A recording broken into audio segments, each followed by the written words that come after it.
aturan sin cos ini nggak sama dengan aturan yang dia ada di segitiga siku-siku. Jadi kalau dia ada di segitiga siku-siku kan mungkin tergantung daripada yang belajar bahasa Indonesia atau bahasa Inggris. Kalau dia yang bahasa Indonesia kan cosinus dia ngomongnya kan samping per miring, samping dibagi miring. Kalau untuk yang bahasa Inggris kan dia ngomongnya adjacent dibagi hipotenus, atau mungkin dia ada singkatannya cah. Terus kemudian sin itu kan depan dibagi miring. Bagian depannya mana? Bagian depannya ya tergantung daripada sudutnya. Kalau misalkan kita punya segitiga siku-siku kayak gini, sudutnya di sini, ya berarti bagian depannya itu ini pokoknya di depan sudut. Terus kemudian kalau untuk yang hipotenus atau sisi miring itu ya di depan sudut siku-siku. Nah, yang lain ini berarti adalah bagian samping atau bagian adjacent-nya. Kalau yang bahasa Indonesia ngomong sin sama dengan depan bagi miring, ya berarti yang ini ada singkatan soh. Kalau untuk yang tan sama dengan depan dibagi samping, berarti di sini ada singkatan toa. Tangan sama dengan opposite bagi adjacent. Tapi aturan sin yang baru ini, sin sama cos ini, itu nggak sama dengan yang sebelumnya. Kalau aturan sin yang ini hanya berlaku kalau segitiganya siku-siku. Nah, ini sekarang berlaku untuk semua jenis segitiga. Aturannya adalah A itu adalah panjang sisi di depan sudut A. B kecil itu adalah panjang sisi di depan sudut B. C kecil itu panjang sisi di depan sudut C.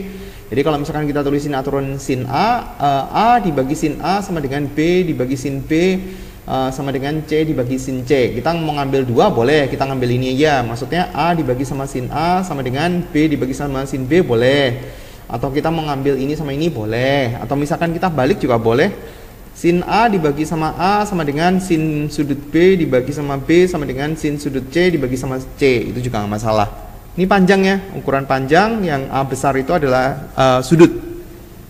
Pada saat kita mau nyari tahu yang aturan cos ini ada dua kemungkinan sebenarnya, mencari sudut atau mencari panjang. Ya tinggal kita mau bikin persamaannya seperti apa. Nyari sudut dulu.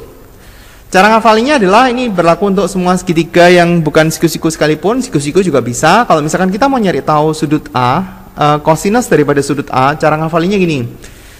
Sudut A ini diapit oleh B sama C kan? B sama C, berarti caranya adalah yang apit dikuadratin dan dijumlah, dikurangi sama yang di depannya kuadrat. Ini kan di depannya kan A, kurangi sama A kuadrat dibagi sama dua kali yang apit. Apitnya kan B sama C. Demikian juga kalau misalkan kita mau cari yang B, B-nya diapit oleh siapa? A sama C. Ya berarti cara nulisnya A kuadrat tambah C kuadrat dikurangi B kuadrat dibagi sama dua kali yang apit, dua kali AC.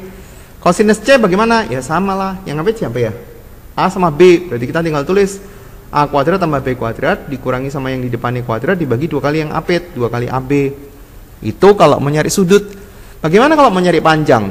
Kalau kita mau nyari tahu panjang, ya apa dulu? Kalau misalkan kita mau nyari panjangnya itu A. Nah, A itu di depan sudut A kan?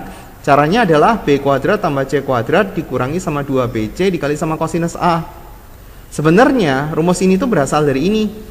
Jadi kalau misalkan kita ganti ya, ini kita ganti pindah ke sana. Berarti kita punya kan 2BC dikali sama cosinus A sama dengan B kuadrat tambah C kuadrat dikurangi A kuadrat. Nah sekarang kalau saya pindah tempat, ini pindah ke sana, yang ini pindah ke sana, berarti kita akan punya A kuadrat sama dengan B kuadrat tambah C kuadrat dikurangi 2BC dikali sama cosinus A. Dapat ini kan? Berarti sama aja dong. Itu rumus. Bagaimana kalau B? Coba deh, B kuadrat. B kuadrat berarti nariknya dari sudut B dong. Berarti A kuadrat ditambah sama C kuadrat dikurangi 2 kali A kali C kali kosinusnya kosinus B. Gampang.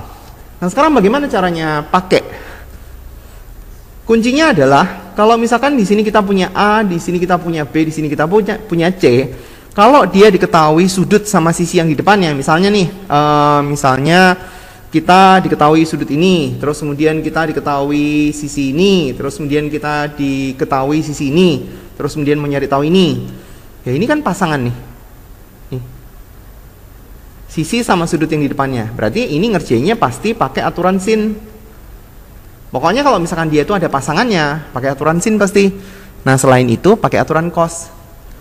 Selain soal-soal yang dia itu bentuknya pasangannya, sisi sama sudut yang di depannya, selain itu kita pakai aturan cos.